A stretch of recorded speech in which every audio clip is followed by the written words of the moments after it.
Very good morning, class 11th. Students, today we are discussing a new chapter, origin of transaction.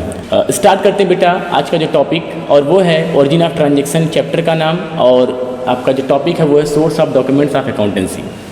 Student, firstly I want to ask a question to you.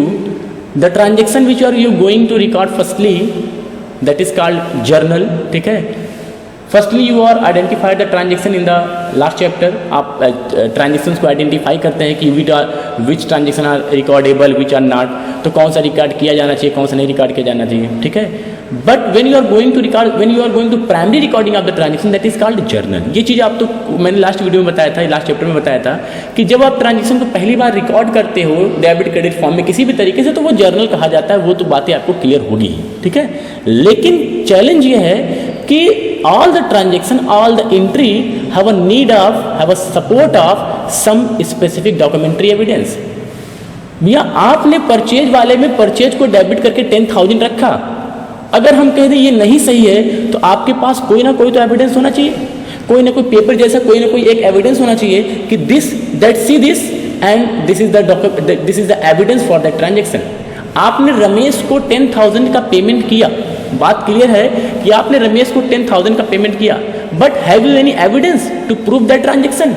So according to verifiability objective of the principle, एक हमने principle आपको पढ़ाया था आपको, verifiable principle, that all the transactions must be verified by the source of document. बातें शायद समझ में आ रही होंगी कि सोर्स ऑफ डॉक्यूमेंट का मतलब क्या है कि जो ट्रांजेक्शन हम रिकॉर्ड करने जा रहे हैं, that transaction firstly verified by the source of document. Student, as you know, as you have a learned transaction are first recorded accounting personal as a journal entry. आपको ये चीज़ें पहले बताई गई कि जब आप फर्स्टली उसको रिकॉर्ड करते हैं तो वो जर्नल एंट्री बोली जाती है.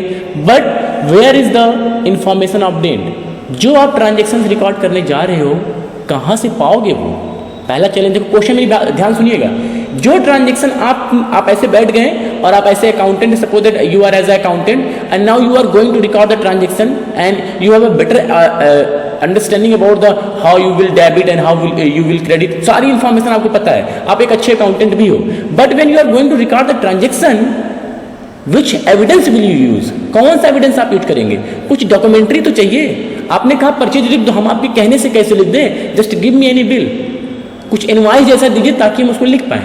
तो that documentary is called source of document. ठीक है. वो जो पेपर जैसा होता है, जितनी भी चीजें होती हैं जो बिजनेस में यूज की जाती हैं, वो सारे होते हैं documentary evidence that support to the transaction कि दैट इज राइट और रॉन्ग. ठीक है. और in case of any dispute, अगर कोई डिस्प्यूट होता है या in case of any misunderstanding, you can verify that transaction from the source of document. Suppose that कि आपसे रमेश ने कहा कि नहीं, आपने जो मुझे 10,000 दिया था वो 10,000 नहीं था, वो तो 5,000 था. तो आप अपना कैश बुक या कुछ भी निकालेंगे, कैश मेमो निकालेंगे.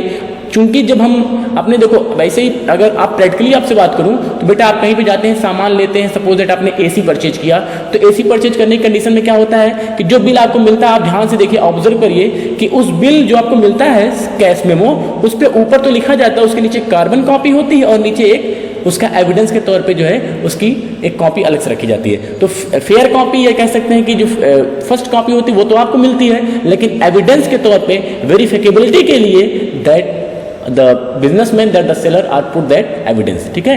And that is called source of document. Question is where is information obtained? कहाँ से इंफॉर्मेशन ली जाए ताकि हम जर्नल एंट्री को कर पाए. ठीक है. सो स्टूडेंट,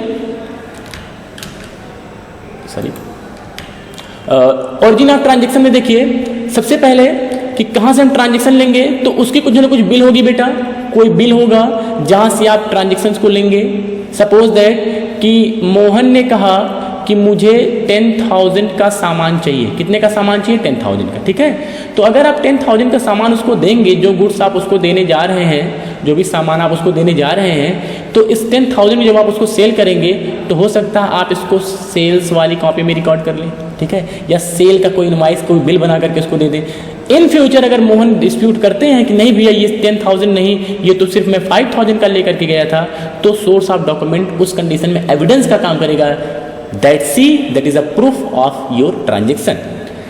कस्टमर रिसिप्ट भी हो सकता है, परचेज और सेल इनवॉइस भी हो सकता है, जो आप मैं आगे बताने जा रहा हूँ. These paper are the records used by accountant to record the transaction, ठीक है। The papers which support the transaction, listen carefully, the paper, definition पहले सुनिए।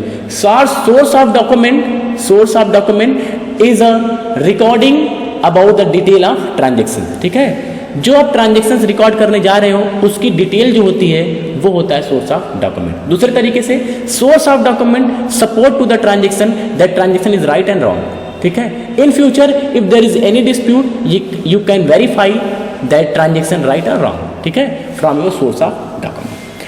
अब शायद आप समझ पाए, नेक्स्ट स्लाइड देखिए। कैश मेमो हमने पहले ले लिया, कैश मेमो, ठीक है। अब ये कैश मेमो क्या होता है? सपोज दैट आप एक स्टूडेंट हैं और आपके पापा ने कहा कि बेटा जा करके मार्केट से एक एसी लेकर के आओ, ठीक है। क्या लेकर के आओ? एसी। तो जब आप एसी परचेज करेंगे, ये आपने एसी परचेज किया, तो एसी परचेज करने के बाद आपने सपोज करिए 50,000 जो है पे किया। कितना पे किया? 50,000। तो जो आप 50,000 पे करेंगे, तो अगर वो नहीं भी देगा तब भी उससे कहेंगे भैया कोई रसीद देंगे, कोई स्लिप देंगे हमें, तो वो दुकानदार कहेगा अरे भैया बिल्कुल क्यों नहीं, आपको पहले मांगना चाहिए था। तो वो बिजनेसमैन इस तरीके से स्लिप आपको बना के देगा। कैश मेमो का कोई स्पेसिफिक रूल गाइडलाइन नहीं है, थोड़ा सा आगे पीछे कॉलम इधर उधर हो सकता है, but objective of cash memo are same, ठीक है। When you are sold your goods, when you are purchase your goods in cash, cash memo will be applicable, ठीक है। जब आप सामान को बेचेंगे तो आप कैश मेमो देंगे, जब आप सामान को रिसीव करेंगे तो आप कैश मेमो लेंगे, ठीक है। ध्यान सुनिए मेरी बात। When you sold your goods, जब आप सामान को सेल करेंगे, you issue a cash memo to the customer, and when you are purchase your goods on cash, then you will receive a cash memo, ठीक है, फ्रॉम द सप्लायर। तो ये चीजें बात करेंगे।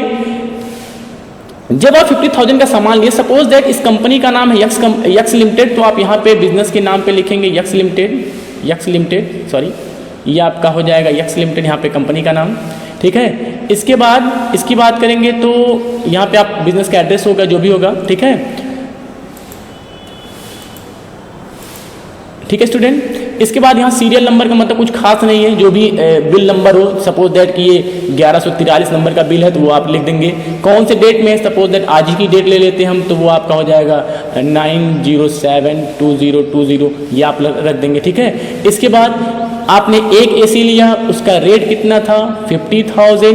कौन सी एसी थी? वोल्टास की थी, वो आप लिखेंगे, उसका ब्रांड लिखेंगे। इसका 50,000 चूंकि आपने एक ही यूनिट लिया है तो ये 50,000 हो जाएगा, ठीक। इसके बाद इस तरीके से कैश मेमो आपका बन जाएगा, यहाँ 50,000, ठीक है। आप इसको चाहे तो वर्ड में भी लिख सकते हैं 50,000 ओनली, ठीक है। इस तरीके से साइन करके आपको मिल जाएगा। तो शायद आप समझ पा रहे होंगे कैश मेमो ये है, ठीक है। ये कैश मेमो आपको जब मिलेगा तो ये फर्स्ट कॉपी होगी, इसके नीचे कार्बन कॉपी भी लगी रहती है जो बिजनेसमैन अपने लिए रख लेता है, ठीक है, एविडेंस के लिए। अगर सपोज दैट बाद में उसके पिताजी आए, बोले भैया कितने का दिए, तो वो बोलेगा, सपोज दैट आप जाकर के घर पे बताएं कि पापा ये एसी जो है वो 55,000 की है। आपके पिताजी जो बहुत चालाक थे, उन्होंने पता किया, क्योंकि वो आपके पिता है तो वैसे भी चालाक है, उन्होंने पता किया अपने फ्रेंड से कि भैया ऐसा ये वोल्टास वाली जो एसी नंबर ये है, ये कितने का आता है। तो उन्होंने कहा भैया ये तो हमारे यहाँ 49,000 का ही है। कितने का? 49,000 का, और आपने 55 बताया, तो ये 6,000 का जो डिफरेंस है, इसके लिए आपके पिताजी परेशान हो गए। उन्होंने कहा कि चलो ठीक है, लाओ कैश मेमो। आपने कहा कुछ नहीं, कैश मेमो मेरे पास नहीं है।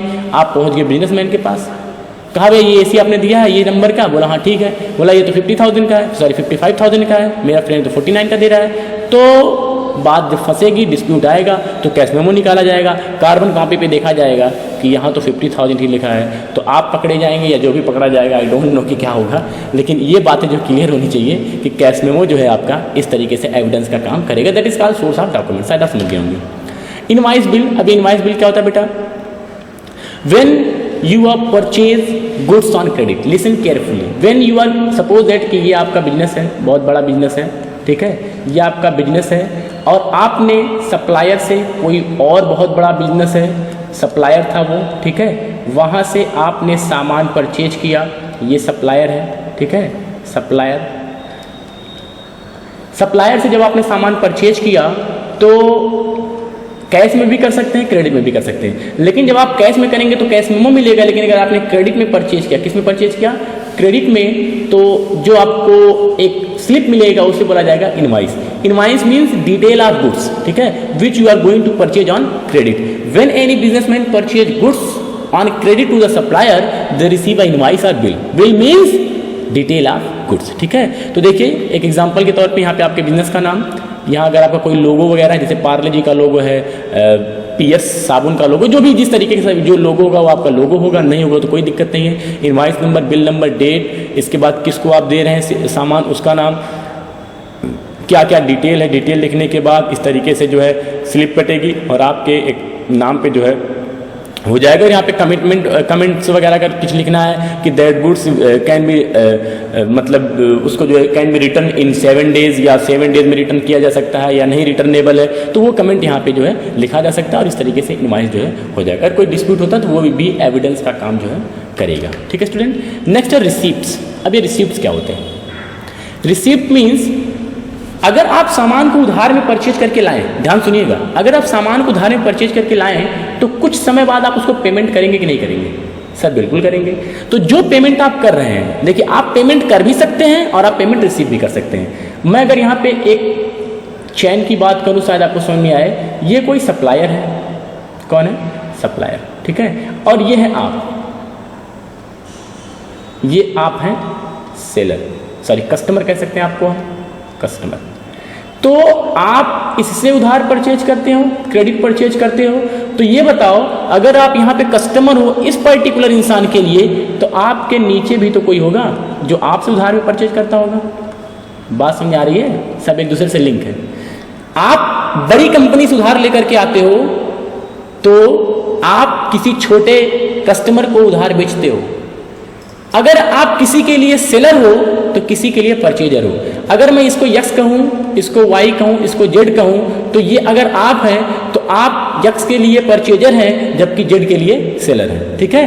तो आपको रिसीविंग मिल भी सकती है, आप रिसीविंग दे भी सकते हैं, ठीक है। सपोज दैट कि आपने यक्स कंपनी से सामान परचेज किया था 10,000 का और उसमें से 5,000 जमा करके आए, तो जब आप 5,000 जमा करके आए तो वो आपको एक रिसीविंग मिल जाएगा, ठीक है, कि that is evidence about the transaction कि यू आर रिसीव्ड या यू आर पे 5,000, ठीक है। तो अभी रिसीविंग की अगर बात हो रही है तो when you are sold your goods on credit and after some times when the debtor कौन होता है? डेटर कौन होता है?